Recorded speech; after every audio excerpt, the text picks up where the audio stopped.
vai pegar determinadas questões. Que a filosofia não foi para esse caminho. Por quê? Porque ela não tinha o espírito como um ser que sobrevive à morte do corpo, que progride, que vira espírito puro, que tem uma faculdade nova, e aí sim passa a compreender todas essas coisas. Né? É como o Cosme brinca com isso, né? Quando a gente for espírito puro, a gente volta a conversar sobre isso. Até lá, só Deus o sabe. E, Michel, isso que eu ia comentar, que eu tinha falado e que eu ia comentar, né? Como que os filósofos materialistas e a ciência baseada nessa filosofia materialista, ela vai se perdendo, né? Não que seja inútil, mas você vê como eles não chegam a uma conclusão, né? Aí você tinha filósofos lá que assim, cosmólogos, né, que falavam, não, tem o Big Bang, aí começou no Big Bang. Aí tem outros que falavam, não, tem o Big Bang, mas infla, né, depois volta de novo e depois infla, fica nesse, nesse processo finito. Não, outros dizem, não é estático, não teve começo. Então, você vê como com todo avanço científico não se chegou a uma conclusão dessas coisas e não vai, né, no nosso estado atual, né? Não vai chegar no nosso estado atual. Aí fica se discutindo, será que tinha algo antes do Big Bang? Tinha outro universo? Então fica uma discussão infinita que realmente não... Como os materialistas não têm essa visão do futuro, né? Vai ficar nesse debate, né? Cosmológico e filosófico até, enfim, o nosso mundo conseguir progredir para outro para outro grau, né, de adiantamento, enfim. E eu ainda, né, até dentro disso aqui que o Alex colocou, eu ainda fico pensando assim, bom, então eu posso definir eu posso tentar usar minha razão assim, bom, então Deus existe, sempre existiu, esse é o primeiro ponto. A matéria sempre existiu, segundo ponto, só que a matéria é criada por Deus, e Deus nunca esteve ocioso. Eu acho que é isso que os Espíritos dizem, não passa desse raciocínio, porque senão você começa a criar dificuldade. Né? Deus sempre existiu, a matéria sempre existiu, porque é Deus que criou, mas Deus nunca teve inativo. Bom. Mas e aí? A gente não sabe, aí vai cair nesse que o Michel e vocês estão insistindo aqui. Vamos chegar a estado de espírito puro, a gente volta a conversar esse assunto, né? Michel. Exatamente. Só Deus o sabe. A resposta deles é isso. E ainda fazendo um link com o que o Eric estava falando, por exemplo, as ciências que estudam a matéria, a questão da origem do universo, a ciência ela busca as origens de uma maneira diferente da filosofia. É claro que o cientista que conhece filosofia, ele sabe que mas antes da explosão algo deveria existir, porque não tem como não existir nada. O cientista sabe dessa reflexão filosófica, mas ele vai dizer, bom, mas isso é uma discussão metafísica. O meu papel é buscar a investigação física da origem do universo. Aí é diferente, por exemplo, ele parte dos elementos, os elementos que ele conhece como os causadores de tudo que há, os elementos materiais, e ele vai atrás desses elementos buscando as causas.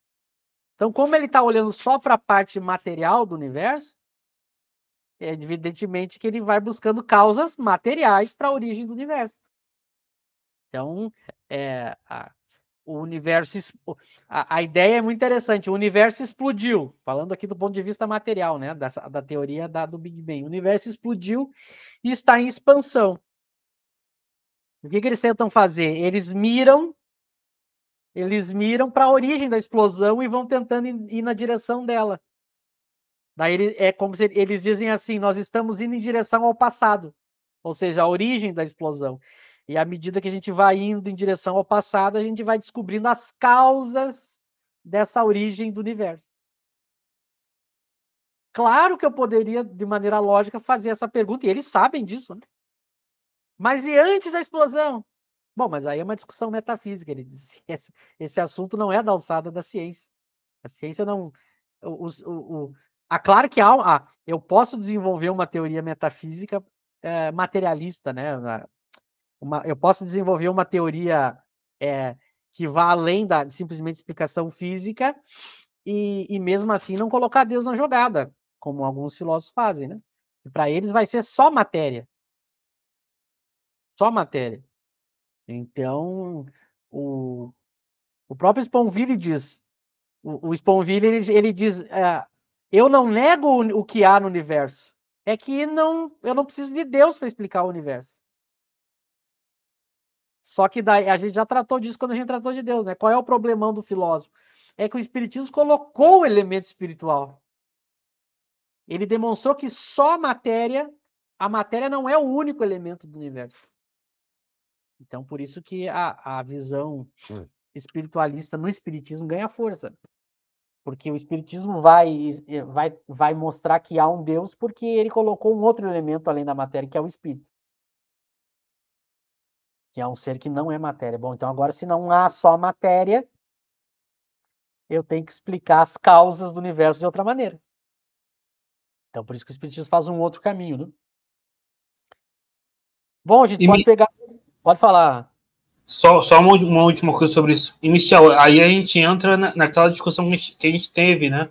Da natureza do espiritismo. O espiritismo não é uma filosofia como sei lá, o platonismo, enfim, que vai ficar discutindo questões metafísicas, né? Então, da mesma forma que o físico, o cosmólogo, ele vai jogar isso pro... Ele não vai ficar perdendo tempo com isso, né? O espiritismo é uma ciência também, né? Então, ele vai tratar do que é positivo, do que é certo, né? Não vai se perder em discussões metafísicas. Aí entra aquela discussão sobre a natureza do espiritismo. O espiritismo, ele é uma filosofia, mas ele é uma filosofia de uma ciência, né? Ele é essencialmente uma ciência. Então ele não vai se perder nessa metafísica especulativa, né? Não, perfeito. Tanto é que essas questões metafísicas que a gente está vendo, o que o Espiritismo diz, não sabemos. Exato?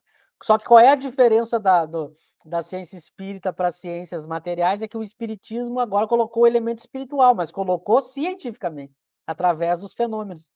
Então, eu descobri através dos fenômenos que há um elemento além do elemento material no universo. Então, as deduções sobre as causas são diferentes das ciências da matéria. Porque ela não faz deduções além, porque para ela só tem matéria. Mas agora que eu botei uma outra ciência mostrando que não tem só a matéria,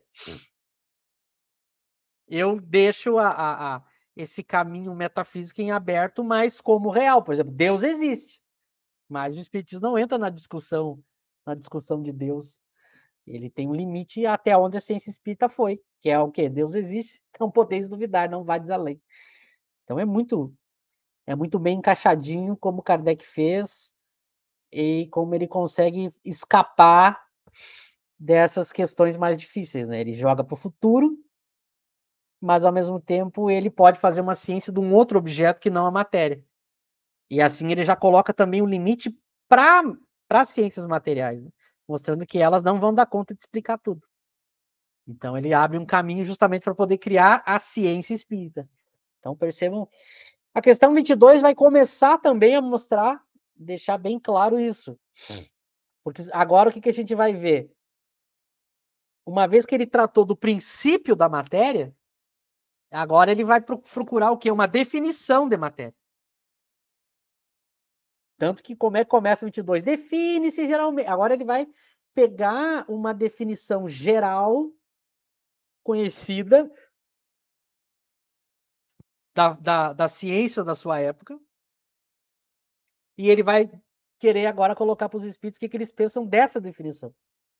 Tanto que ele diz, ó, define-se geralmente a matéria como sendo, 2 pontos. Então ele vai dar uma definição que